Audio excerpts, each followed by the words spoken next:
Hey, church, as I said to you yesterday, I'm trying to do a daily dose of hope for you, for me in this season of craziness, of uncertainty. I'm hoping that it's not only helpful for you, but just encourage you to pass it on to people in your circle, people in your life who you think could benefit from this.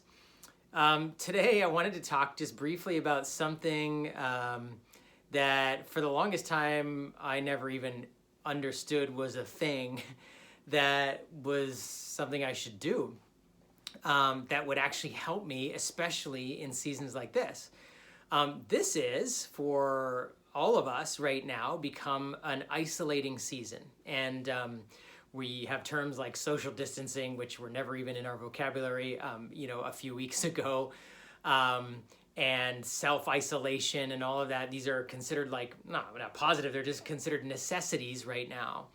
And it's meant for many of us that we're either on our own or we're on our own with a few other people.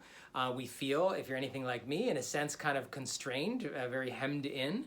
And while a lot of that may be necessary, it's a difficult thing to actually experience and work through. But one of the things that was brought to my attention a few years ago through a course that I took and just some reading I had been doing was that the practice of solitude and silence was something that many years ago people in the church used to practice for a lot of good reasons, but that in recent years we have sort of lost or forgotten.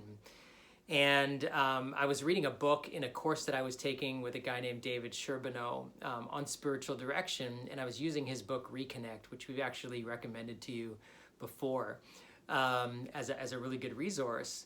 And so I'm reading through this, it was this whole week on silence and solitude, and I got to the last day, and it says one of the reasons we practice silence and solitude, that is choosing to be alone and choosing to be quiet for periods of time, daily, weekly, or whatever, is to contemplate our own death.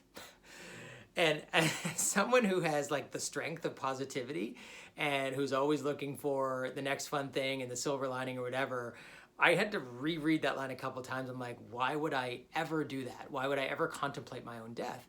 And he said in the reading, it's kind of seems like a morbid thing to do, to think about the fact that one day I will die. And, before I tell you why, he said that was an important thing to do, it just all came back to me this week going, yeah, I think one of the baseline fears we have in something like this, as we are watching a virus take over our world and the death toll increasing, is at a baseline level, like the fear that we will get it, and the fear that if we get it, that it will affect us, and even the fear that we will die or our loved ones will die.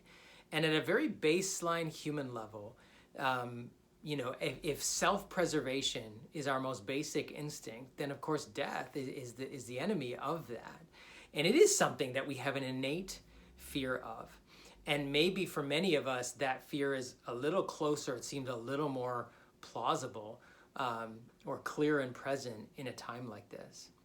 Well, one of the things Sherbino says that comes from contemplating the fact that we will die, we will all die, and contemplating our own death is, he said, many of us fear dying because we fear being alone.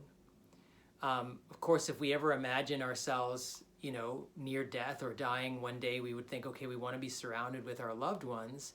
And yet, even if we are surrounded with our loved ones, we know that when we die, we will die alone. In other words, we will pass through. We can't take anyone with us as we go.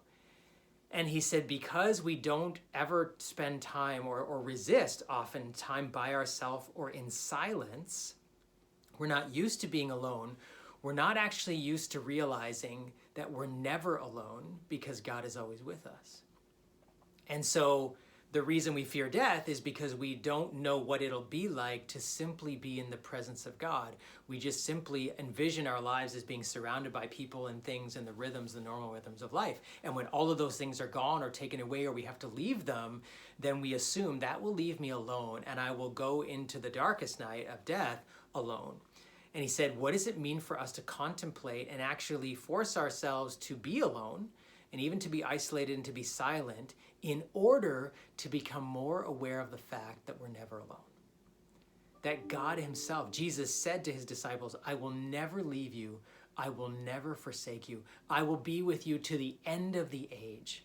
The psalmist says in the very famous sort of Psalm 23, even though I walk through the valley of the shadow of death, I will fear no evil because you are with me.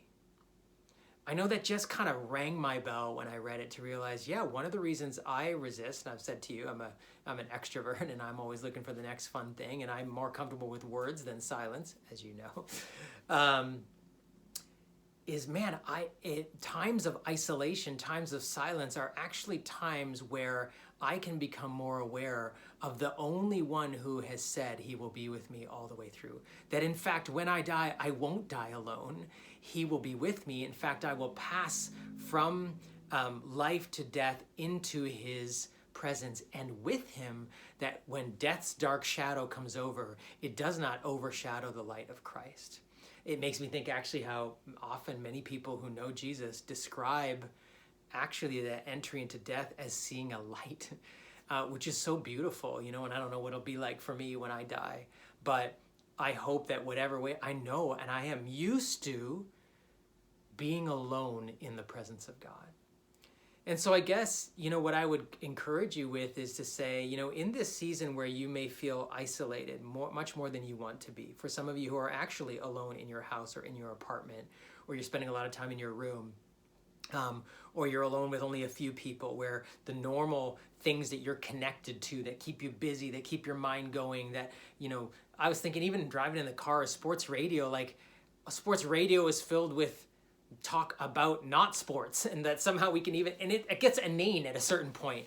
And I'm thinking, okay, I turn it off. And so if I'm cut off either by choice or by, you know, by nature of the circumstances, to be alone, to be more alone with my thoughts, to be less entertained by one thing to another, to not have the busyness of my schedule to keep me from contemplating the deeper things of what's going on in me, what's going on in my mind and in my heart, that those are times to actually become more aware of the presence of God, the one who is always there, the one who's not only there, but he's not a silent partner. He's a God who speaks.